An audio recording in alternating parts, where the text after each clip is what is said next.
já vamos abrir aqui o Band Mulher de hoje falando do nosso coração, né? Ele que está sempre aqui com temas muito legais e sempre para nos esclarecer, né? O Dr. Gilberto Laorgue Nunes. Hoje a gente vai falar sobre os alimentos e o coração.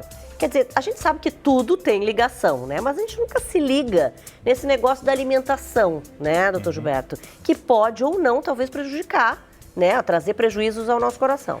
Exatamente, quer dizer, essa é uma das perguntas mais frequentes no consultório, né? O que eu posso comer, o que faz bem, o que faz mal, né? Principalmente para quem já teve algum tipo de problema. Algum problema cardíaco. O importante a gente ressaltar antes de enumerar algumas coisas que podem ajudar as pessoas a se alimentar de maneira mais saudável, é a gente dizer que não existe fórmula milagrosa, né? Volta e meia a gente vê algum artigo publicado na mídia dizendo agora é tal alimento que reduz o risco de AVC e infarto. Não é bem assim, é um conjunto de coisas. Já aconteceu isso com o chocolate, exatamente, com o ovo, né? Com vários alimentos. Já foi vilão, já deixou de ser vilão, enfim. Tá? Então é importante a gente saber que, na realidade, para a gente realmente fazer uma prevenção bem feita, é uma questão de estilo de vida, no qual a alimentação é um dos fatores. Mas existe a questão do cuidado com a atividade física, de não fumar e outras coisas também que são importantes. Claro tá? que sim. Então, não tem solução mágica, não vai ser comendo um tipo de alimento que a gente vai ficar totalmente imune a ter qualquer problema. Mas acho que a gente pode começar dizendo que se evitar. Exatamente. Que na verdade são o quê? Ultraprocessados e o que mais? Exatamente. São os ultraprocessados, né? Os alimentos embutidos que contêm gorduras ou saturadas, né? Ou as famosas gorduras trans, que são largamente utilizadas na indústria dos alimentos para conservação dos alimentos. Então a gente tem que começar agora, a partir de agora, ou a partir de sempre, a controlar o rótulo que diz os componentes. Então ver o que tem de gordura saturada, o que tem de gordura trans, o que tem de sódio, que é importante, que na realidade o sódio é sal. E já aproveito para perguntar, então, assim, quando a gente for olhar, né, o que, por exemplo, é exagero de sódio, exatamente isso, assim, o que eu posso, isso aqui é tolerável ou não? É difícil dizer num alimento específico quanto vai ter que ter de sódio, porque a gente come sal. Os alimentos, mesmo sem colocar sal, eles têm um conteúdo intrínseco, né? O que a gente sabe é que no Brasil a gente consome mais ou menos de 4 vezes ou 4 vezes e meia a necessidade diária de sal. Então, tudo que a gente puder reduzir, comparar rótulos, é importante. Um exemplo disso, por exemplo, é a água mineral. Se a gente for olhar a água mineral, as que tem no supermercado, o conteúdo de sódio varia muito. Então, o que a gente tem que fazer? Escolhe a que tem menos sódio. Isso já vai estar sendo uma escolha inteligente, por exemplo. Tá? E evitar os alimentos ultraprocessados, aqueles que são, por exemplo, sorvete. Né? O sorvete muitas vezes é um sorvete de morango. Mas na realidade ele não tem morango, ele não tem leite, menos tem porque morango. Ele não tem morango, entendeu? Tem uma série de outras coisas, inclusive conservantes, que dão aquele sabor, mas na realidade não é a fruta que a gente está imaginando que eu contenho ali dentro. Tá, e quais são os alimentos que a gente pode dizer que são nossos aliados? Sim. Primeiro, peixes de água fria, arenque, salmão, etc. Tá?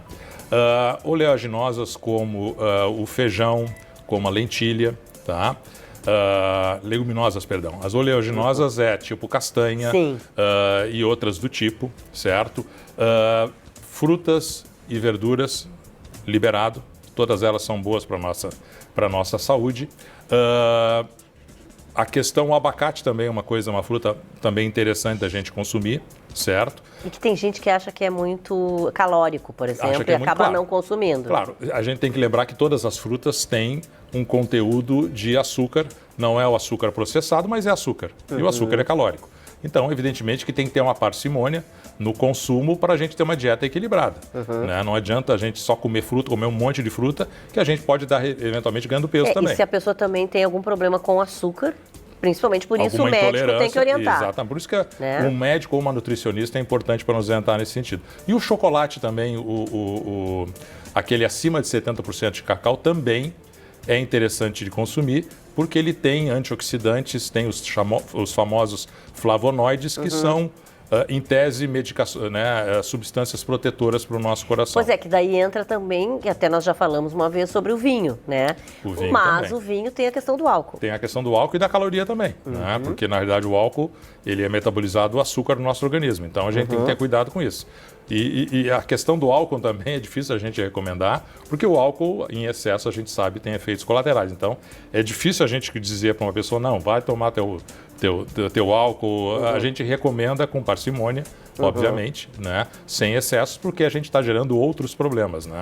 Tá? Mas então, no resumo, né, a gente mais ou menos sabe, quanto mais natural for o alimento, melhor. É a tal da comidinha da vovó e da mamãe, né? O arroz, Exatamente. feijão. O feijão, o arroz tem que ter cuidado porque tem carboidrato também, né? Mas tudo, uma dieta bem equilibrada, com um pouco de verdura, legumes, um pouco de feijão ou lentilha, uma carne se for de gado, uma carne magra. Se for um peixe, está ótimo, especialmente salmão, etc. Então, um bom Sardinha senso. também? Sardinha também, tá? Então, na realidade, como eu disse, não tem que passar a comer só uma coisa. Tem que comer várias coisas variadas e em quantidades não excessivas, Até veio uma evidentemente. dúvida aqui do meu diretor, do Adriano Sascani, que é sobre a margarina e a manteiga. Sim. Quer dizer, tem gente que diz assim, mas eu uso também na comida a gordura, né? Direto, aquela gordura que se usava do animal e tal. E quanto a isso, assim, como é que a gente tem que proceder? As duas, tanto a manteiga quanto a margarina, tem que ser consumidas com cuidado. Mas se a gente tiver que escolher uma pior, a pior é a margarina. Porque a margarina tem a chamada gordura trans. Por isso que ela fica cremosa. Enquanto que a manteiga é dura. Tá? Porque a manteiga tem gordura saturada, gordura de origem animal, que não se deve consumir em excesso, mas se a gente tiver que escolher entre fritar alguma coisa com margarina ou com manteiga, faça com manteiga. E a banha do porco, que eu queria dizer. Banha do porco também é gordura saturada.